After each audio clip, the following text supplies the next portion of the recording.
వ్యక్తిగత విమర్శతోటి ఇలా దిగజారిపోతున్నాయి చిరంజీవి గారు. ఇది కాదు, ఇది ఆ హుందాతనం ఉండాలి. ఉండి కూడా ఎన్ని సాధించాం మేము. అది ఇదవుతున్నట్టు ఎంత మదన పడుతున్నారంటే వన్ కూర్చున్నప్పుడు ఆయనతో నాతో చెప్పినప్పుడు ఇప్పుడు కూడా అలాగే అయిపోతుంది. అలా అవ్వకుండా ఉంటే బాగుంటుంది అంటే అలాంటి అవ్వకుండా ఉంటే బాగుంటుందన్న ప్రయత్నంలో నేను కూడా మిమ్మల్ని ఇన్స్పిరేషన్గా తీసుకుని నేను వెళ్ళినవాడేనండి. కానీ ఆ ధాటికి ఆ మాటలకి మాట పడటం మాట అనటం ఇది నా వల్ల కాదు, మీలాగనే. కాబట్టి నేటి రాజకీయాల్లో మనం అన్ఫిట్ అంటారా, లేకపోతే మనలాంటి వాళ్ళు ఇలాగా ఎగైన్ ప్రతిసారి ప్రతి చోటని చెబుతూ ఉంటే ప్రజలు వాళ్ళు మోటివేట్ అయ్యి అలా దుర్భాషలాడి రాజకీయంగా వ్యక్తిగతంగా విమర్శ చేసే వాళ్ళని కానీ తిప్పి కొట్టగలిగితే ఖచ్చితంగా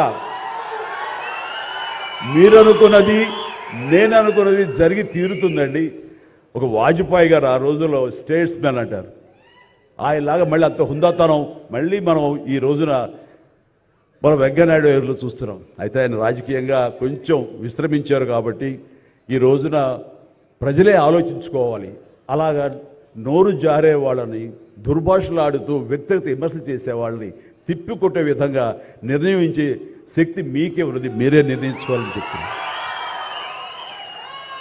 ఈ రోజున రకరకాల రంగాలకు సంబంధించినటువంటి గొప్ప గొప్ప వ్యక్తులు వాళ్ళు గుర్తింపు వస్తుందా రాదా అని కాదు, అది వాళ్ళ ఇంట్రెస్ట్ కొద్ది. ఈ రోజున ఇక్కడ ఒక్కొక్కడు శిల్పకళాకారులు ఉన్నారు, అలాగే కొన్ని art forms of village rural సంబంధించిన వాళ్ళు ఉన్నారు, సమయ గారు ఇట్లాగా అలా రకరకాల కవులు ఉన్నారు. వీళ్ళందరూ కూడాను ఆ పని చేసుకుంటూ వెళ్ళిపోయి అదే మా జీవితం అదే మా ధ్యేయం అంటూ అలా ముందుకు వెళ్ళిపోయే దీంట్లో ఈ రోజున ప్రభుత్వాలు గుర్తించి వాళ్ళకి పద్మశ్రీ అవార్డులు ఇవ్వటం అన్నది, పద్మ అవార్డుతో గౌరవించుకోవడం అన్నది ఈ సందర్భంగా నేను వాళ్ళ గుర్తించినటువంటి భారత కేంద్ర ప్రభుత్వానికి నేను మనస్ఫూర్తిగా నా అభినందనలు తెలియజేస్తాను, నా సంతోషాన్ని వ్యక్తపరుస్తాను.